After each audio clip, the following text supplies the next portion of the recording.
Yadama say we do a video na to Attention TV na ene yewo anya market taxi rank nene aha ane yaba beje a taxi driver for no mo no madwenkyere ewo nsema honorable Henry QUARTEY editu dwa say abobo ya for no up to 1st November momo nyusu highway no so ti senior driver for no mo ane di ekwan so intanta te beje madwenkyere kakra nti yentwe ho ne yenremu ne no mo di nkomo me da say your friend me Daniel McLean me anya GPRTU main branch second trustee ebeti accident no so because we be hu abobo ya wa load baller bebre na onam highway even lanes na kasa ye 3 no first one no po on family on nam highway instead of so on fat is service lane no or you free so dey anka be boa pa because omu cause accident enye omu pe scrap before no so ka ho or yi omu any scrap before no no nyesem or say obi adwo but omu di omu lane mu wohu cars no nyina ndi omu lemu nti eno die eye ni jesem eye da se pa se wo mai wa dwenche kakra iso to a ntimi nko ise jaka isi wa efo nanu eti ya ba mu kasa se enkon nso ntu ye man ya epe abo ya nso di ba bia anka bo kakra bai ono nkasa na onwe onwaduma michie obi a Ghana na abobo ya afọ na adwuma mo ye no eboa ne duba bia amwa minim se Tvgh senso how do you call it police the unit in friend say MTTD so mo advice yo mo dia minim abobo ya be lodu baller instead of say bia obefa outer lane ana say obefa the service lane no onfa ho onam inner lane boko no block traffic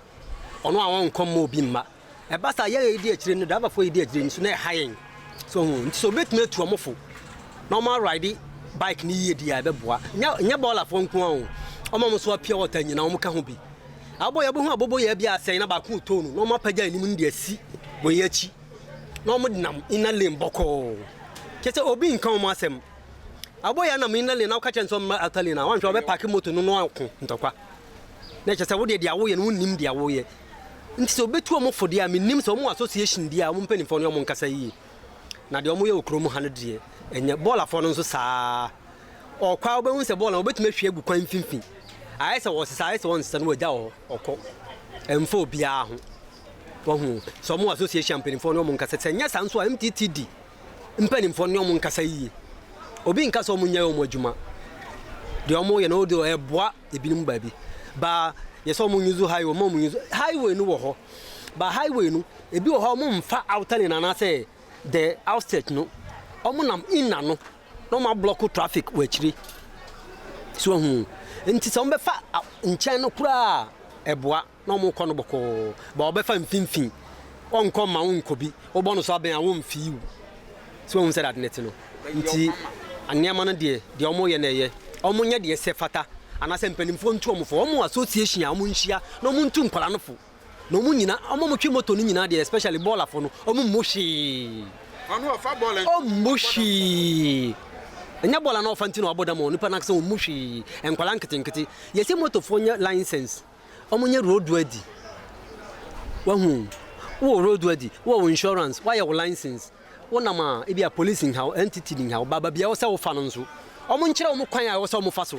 MC yenkyere omuntu mfa ba bia na ma ha no ba no MTTD ntimi ngada okada drivers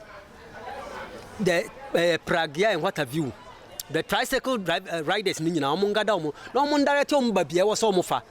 setema moto we kura omo ba bia setema moto we so even the inchan no kura ho no omo betimi di baller whatever pure water omo fa ho boko a akoba bia won se omo ko